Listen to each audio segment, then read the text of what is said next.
మన త్రియేక దేవుని పరిశుద్ధ నామమునకు ఇప్పుడు ఎల్లప్పుడూ సదాకాలం మహిమ కలుగును గాక. Advent evangelical Lutheran church, Santosh Nagar parish, Hyderabad. మరి సంఘ కాపర్లముగా మేమిరువురము ఈ యొక్క లెంట్ డేస్లో యేసుక్రీస్తు వారి యొక్క పరిచర్య జీవితాన్ని మరి ఈ యొక్క మండల కాలంలో రోజుకొక మరి సన్నివేశంతో మరి ధ్యానాంశముగా మీ వద్దకు రావటానికి దేవుడు చూపినటువంటి కృపను బట్టి దేవుని స్తుతిస్తూ ఉన్నాను. మరి నిన్నటి దినమందు దైవజనులు డి విజయ్ కుమార్ గారు యేసుక్రీస్తు వారు మరి ఏ విధంగా కుళ్ళిపోయినటువంటి లాజర్ను మరి తిరిగి బ్రతికించి ఉన్నారో ఆ యొక్క విషయాన్ని ధ్యానం చేసుకొని ఉన్నాం. నేటి దినమందు 21వ దినము మరి యేసుక్రీస్తు వారి జీవితంలో జరిగినటువంటి గొప్ప మరి ఆ యొక్క అంశము, సంఘటన, ఆయన యొక్క రూపాంతరము, మరి ఆయన యొక్క మహిమ మరి ఏ విధంగా ప్రత్యక్షపరిచారో ఆ విషయాన్ని మనం ధ్యానించుకోబోతున్నాం.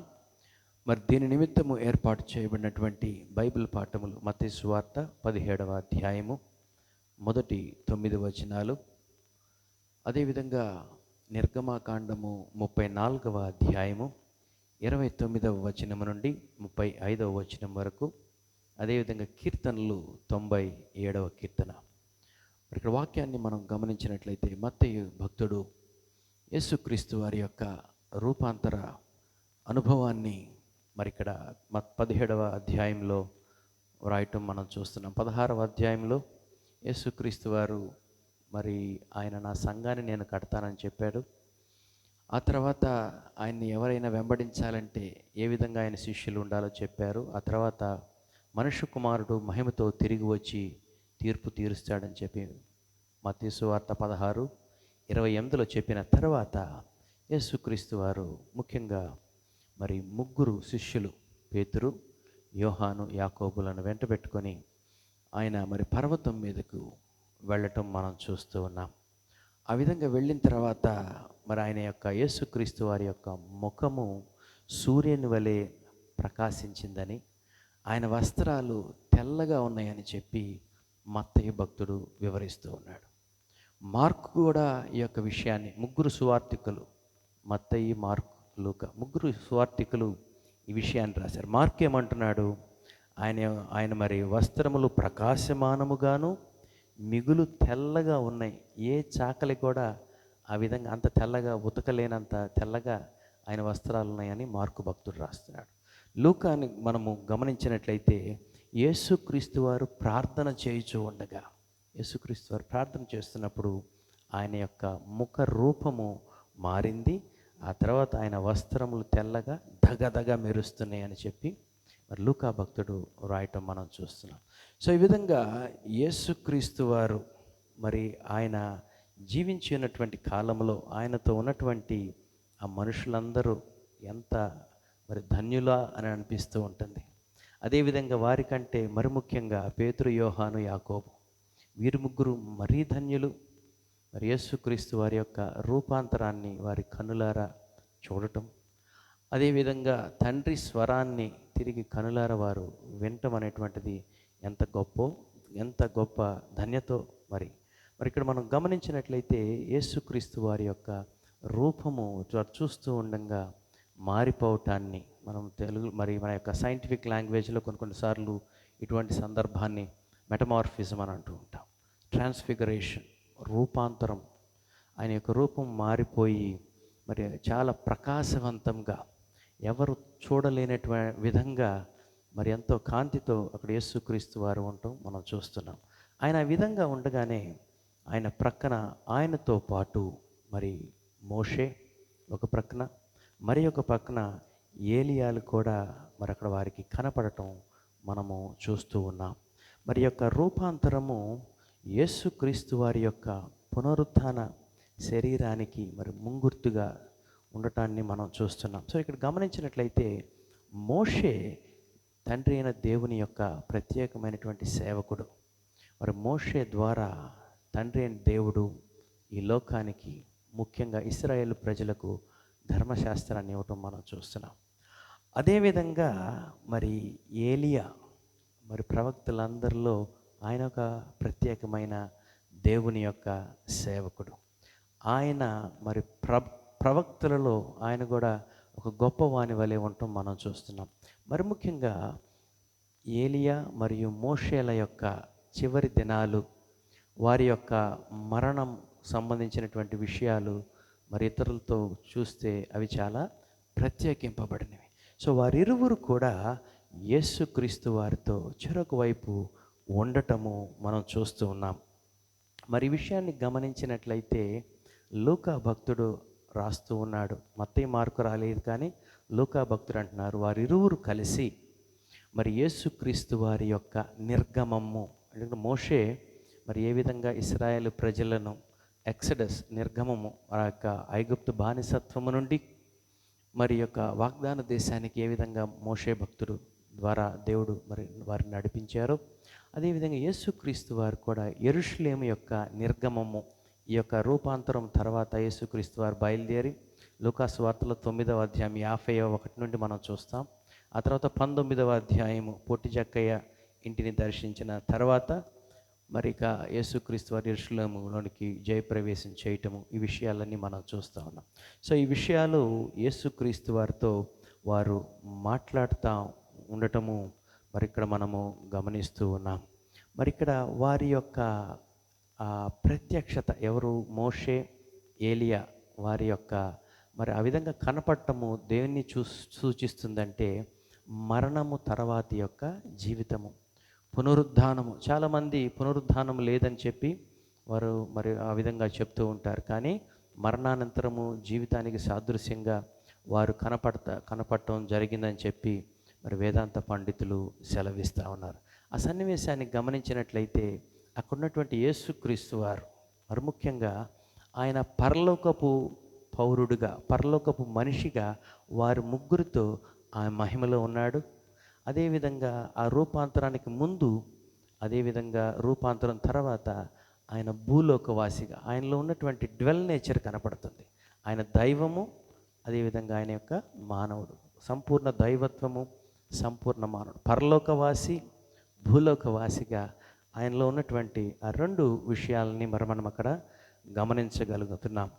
సో ఈ విధంగా యేసుక్రీస్తు వారు వారితో చర్చించిన అనంతరము మరి ఏ విధంగా ఆయన ఈ లోకాన్ని మరి పాపము యొక్క బానిసత్వము నుండి విడిపించబోతున్నాడో, మరి ఏ పని నిమిత్తము ఆయన ఈ లోకానికి వచ్చాడో, మరి మోషే ఏ విధంగా ఐగుప్తు బానిసత్వంలో నుండి ఇజ్రాయేలు ప్రజలను విడిపించాడో, అదేవిధంగా యేసుక్రీస్తు వారు పాపము సాతాను యొక్క బంధకముల నుండి, బానిసత్వం నుండి ఈ లోకాన్ని విడిపించబోతున్నారు. మరి ఆ విషయాలన్నీ మాట్లాడుకున్న తర్వాత మరి వారు వెళ్ళిపోతాం. మరి లూకా భక్తుడు ఒక ప్రత్యేకంగా మనం వాక్యాన్ని గమనించినట్లయితే 33వ వచనం, లూకా సువార్త 9వ అధ్యాయము 33వ వచనం చూసినట్లయితే బ్రాకెట్లో ఆ ఇద్దరు మనుషులు అంటున్నాడు. మొదట ఇద్దరు మనుషులు అన్నాడు, వారి పేర్లు చెప్పాడు.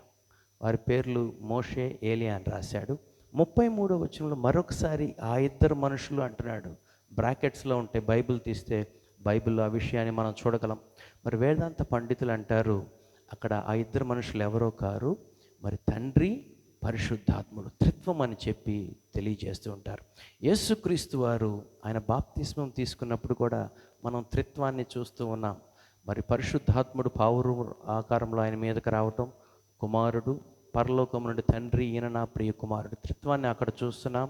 ఇక్కడ కూడా మరి లూకా భక్తుడు 9వ అధ్యాయం 33వ వచనంలో త్రిత్వము ఆ విధంగా మరి ఇద్దరు మనుషులు అని చెప్పి వ్రాయటం చూస్తున్నాం. ఈ విధంగా మనం గ్రహించినట్లయితే మరి త్రిత్వము ఎల్లప్పుడూ మహిమలో వారు ఏకంగా కలిసి అనంతకాలము నుండి అనంతకాలము వరకు ఎల్లప్పుడూ ఆ త్రిత్వము కలిసే ఉంటుంది. కానీ దేవుడు నిన్ను నన్ను ఎంతగా ప్రేమిస్తున్నాడో మరి ఆ యొక్క శిలువ యాగములో 4వ మాట ఎడబాటు, త్రిత్వములో ఎడబాటు, నా దేవా నా దేవా అంటున్నాడు. సో ఆ విధంగా నిన్ను నన్ను తనతో ఆయన మహిమలో మనకు పాలిభాగస్తులు కావాలని చెప్పి త్రిత్వములో ఎడబాటు కలగటం అనేటువంటి ఆ యొక్క విషయము నిజంగా మనము గ్రహించి అర్థం చేసుకుంటే దేవుని యొక్క ప్రేమను నిజంగా మనం అర్థం చేసుకోగలం. సో ఇక్కడ ఈ విధంగా మరి ఆ మనుషులు వారు వెళ్తున్నప్పుడు, ఆ ఇద్దరు పురుషులు వెళ్తున్నప్పుడు వెంటనే అంటున్నారు, మరి పేతురు అంటున్నాడు, ప్రభువా ప్రభువా, మరి ఇక్కడ చాలా బాగుంది, ఇక ఇంతే ఈ విధంగా ఉంటే ఎంతో హాయిగా ఉంది, 3 పర్ణశాలలు కడతాను, మరి ఇక్కడే నీకొకటి, మోషేకొకటి, ఏలియాకొకటి పర్ణశాలలు కడతాను అని చెప్పేసి అంటే, మరి అక్కడ అంటున్నాడు, అప్పుడు వెంటనే ఒక మేఘము, ఆ మేఘములో నుండి ఒక స్వరము, ఈయన నా ప్రియకుమారుడు, ఈయన మాట వినుడి. ఇప్పటి వరకు ధర్మశాస్త్రము, ప్రవక్తలు మరి వాటి ఆ యొక్క వాక్యానుసారంగా, ఆ ధర్మశాస్త్రానుసారంగా జీవించారు. ఇక నుండి నా ప్రియకుమారుడు, ఈయన మాట వినండి, ఈయన దేవుని యొక్క రాజ్యాన్ని, దైవరాజ్యాన్ని ఈ లోకంలో స్థాపించడానికి వచ్చి ఉన్నాడని చెప్పేసేసి, మరి అదేవిధంగా ప్రవక్తల మాటలు, ధర్మశాస్త్రం అన్నీ కూడా ఈయనలో నెరవేరుతున్నాయని చెప్పేటువంటి విధంగా మనం ఆ విధంగా ఆత్మీయంగా అర్థం చేసుకునే విధంగా దేవుడు ఆ యొక్క మాటను పలకటము మరి మనం చూస్తూ ఉన్నాం. అదేవిధంగా మరి ఇక్కడ మనం గమనించినట్లయితే మనకు ఏర్పాటు చేయబడినటువంటి ఈ యొక్క కీర్తనల గ్రంథంలో కూడా మరి 97వ కీర్తన మనం గమనించినట్లయితే దేవుని యొక్క మహిమ ఏ విధంగా ఉంటుందో 97వ కీర్తన 3వ వచనం గమనించినట్లయితే, అగ్ని ఆయనకు ముందు నడుచుచున్నది, అది చుట్టూనున్న ఆయన శత్రువులను కాల్చివేయుచున్నది, ఆయన మెరుపులు లోకమును ప్రకాశింపచేయుచున్నవి, భూమి దాన్ని చూచి కంపించుచున్నది. యెహోవా సన్నిధిని, సర్వలోకనాథుని సన్నిధిని, ఆ యొక్క సన్నిధికి ఈ యొక్క పర్వతములు మైనము వలె కరుగుచున్నవి అని అంటున్నాడు. ఆకాశము ఆయన నీతిని తెలియజేయుచున్నది, సమస్త జనములకు ఆయన మహిమ కనబడుతుంది. ఆయన యొక్క మహిమ నిజంగా వర్ణించలేనటువంటిది. కోటి సూర్య తేజస్సు అని చెప్పేసి చెప్తూ ఉంటారు. ఎవరు సమీపించరాలి తేజస్సు, ఇవన్నీ మానవ యొక్క భాష తెలివికి అందేటువంటి గొప్ప మాటలు. కానీ వీటన్నిటికంటే మించినటువంటి వెలుగు, ప్రకాశము, మహిమ ఆయన కలిగి ఉన్నాడు. అటువంటి మరి గొప్ప దేవుడు ఏమంటున్నాడంటే 10వ వచనం, 97వ కీర్తన 10వ వచనం, యెహోవాను ప్రేమించు వారలారా, ఆ గొప్ప దేవుణ్ణి ప్రేమించేటువంటి వారలారా, మీరు చేయవలసినటువంటి పని, చెడుతనమును అసహ్యించుకొనుడి, తన భక్తుల ప్రాణములను ఆయన కాపాడుచున్నాడు. ఎవరైతే చెడుతనమును అసహ్యించుకుంటారో అటువంటి మరి భక్తుల యొక్క ప్రాణాన్ని ఆయన కాపాడుతాడంటున్నాడు. 12వ వచనం, నీతిమంతులారా యెహోవా యందు సంతోషించుడి, ఆయన పరిశుద్ధ నామమును బట్టి ఆయనకు కృతజ్ఞతాస్తుతులు చెల్లించండి అని చెప్పేసి, మరి దేవుని యొక్క నీతిమంతులు ఎవరైతే చెడుతనంను అసహ్యించుకుంటారో, దేవుడికి నచ్చనటువంటివి, ఆయనను అసహ్యించుకునేటువంటివి ఎవరైతే, మరి ఏ మనుష్యుడైతే అసహ్యించుకుంటాడో వాడు దేవుని యొక్క దృష్టిలో నీతిమంతుడిగా ఉండి దేవుని యొక్క మహిమను, ఆయన రూపాంతరంలో కలిగినటువంటి ఆయన యొక్క మహిమను ఏ విధంగా మరి పేతురు, యోహాను, యాకోబులు చూశారో, వాక్యంలో ఉన్న దేవుని యొక్క మహిమను, ఆయన గొప్పతనాన్ని మనం కూడా గ్రహించి మనం కూడా రూపాంతరం, ప్రాచీన స్వభావము నుండి నవీన స్వభావములోనికి మరి మనము రూపాంతరం చెందుతున్నాం. మరి యొక్క పాత నిబంధన పాఠ్యభాగంలో మనం గమనించినట్లయితే పౌలు భక్తుడు కొరింథీయులకి చెప్తా ఉన్నాడు. కొరింథీయులకు రాసిన 2వ పత్రిక 3వ అధ్యాయము 13వ వచనములో, తగ్గిపోవచ్చున్న మహిమ యొక్క అంతమును ఇశ్రాయేలీయులు తేరి చూడకుండానట్లు మోషే తన ముఖము మీద ముసుగు వేసుకొనెను.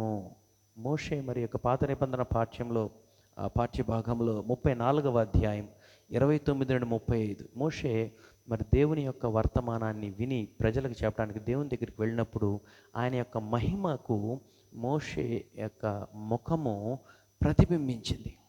ఆయన ఎప్పుడైతే దేవుని దగ్గర మాటలు విని ఇజ్రాయెల్ ప్రజల దగ్గరికి వచ్చి వాటిని తెలియజేస్తున్నాడో, ప్రజలు ఆ యొక్క ప్రతిబింబాన్ని చూడలేకపోయారు. దాని దెబ్బకి మోషే మరి తన యొక్క ముఖాన్ని కప్పుకోవటం మనం చూస్తూ ఉన్నాం. ఎప్పుడైతే ఆయన తిరిగి మరలా దేవుని దగ్గరికి వెళ్తున్నాడో ఆ ముసుగు తీసివేస్తున్నాం. సో ఆ విధంగా ఫేడ్ అయిపోతున్న, తరిగిపోవచ్చున్నటువంటి మహిమనే వారు చూడలేకపోతున్నారు. కానీ యేసుక్రీస్తు వారు నిరంతరము ప్రకాశించేటువంటి మహిమ, తరిగిపోతున్న మహిమ, నిరంతరము ప్రకాశించేటువంటి మహిమ. సో వారు ధర్మశాస్త్రం చదివినప్పుడల్లా కూడా వాళ్ళ మనసుల మీద ఇటువంటి ముసుగులు ఉండటం వలన ఈ లోక సంబంధమైనటువంటి విషయాలు, లేదా మతాచారాలు, లేదా స్వనీతి, స్వాభిమానం, ఇటువంటివి ఏవో పెట్టేసేసుకొని సత్యాన్ని గ్రహించక ఆ కాలంలో అనేకులు యేసుక్రీస్తు వారిని మరి రక్షకునిగా అంగీకరించలేదు. కానీ ఇప్పుడు నీకు నాకు కలిగిన గొప్ప ధన్యత, ఈ వాక్యంలో ఉన్నటువంటి యేసుక్రీస్తుని మనం అర్థం చేసుకుంటూ, ఆయన ప్రేమను అర్థం చేసుకుంటూ మనము కూడా దినదినము రూపాంతరం చెందుతున్నాం. అందుకనే మరి పౌలు భక్తుడు చెప్తున్నాడు, 2 కొరింథీయులకు రాసిన 2వ పత్రిక 3వ అధ్యాయము చివరి వచనం 18వ వచనం చదువుకొని మనం ముగించుకుందాం. మనమందరము ముసుగులేని ముఖముతో ప్రభు యొక్క మహిమను అద్దము వలె ప్రతిఫలింప చేయుచు మహిమ నుండి అధిక మహిమను పొందొచ్చు. సో మనమందరం కూడా మరి ముసుగు లేని ముఖముతో ప్రభు యొక్క మహిమను అర్థం, నాట్ ఇన్ యాక్టివ్ ఫామ్. ఆ దినమందు పేతురు, యోహాను, యాకోబు యాక్టివ్గా ఈ కళ్ళతో చూశారు. కానీ ఆత్మలో ఆ యొక్క మహిమను, ఆ రూపాంతర అనుభవాన్ని మరి మనం గ్రహిస్తూ ఉన్నాం. కానీ ఒకానొక దినము యేసుక్రీస్తు వారిని మనం చూడబోతున్నాం కాబట్టి ఆయన వలె మనం కూడా ఉండబోతున్నాం.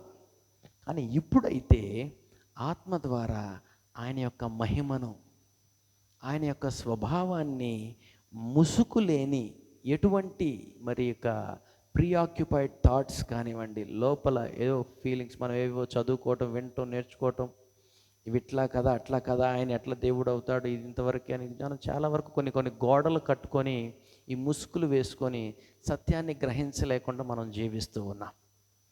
కానీ ఇక్కడ అంటున్నాడు, మరి ముసుగు లేని ముఖముతో ప్రభు యొక్క మహిమను అద్దము వలె ప్రతిఫలింప చేయుచు మహిమ నుండి అధిక మహిమను పొందుచు ప్రభువుకు ఆత్మ చేత దేవుని పోలికగా మనం మారుతూ ఉన్నాం. సో మనందరి యొక్క ఉద్దేశం, పౌలు అనేక మార్లు చెప్తున్నాడు, క్రీస్తు సారూప్యంలోనికి మనం మార్చబడాలి, క్రీస్తు పోలికగా మరి మనము మార్చబడాలి.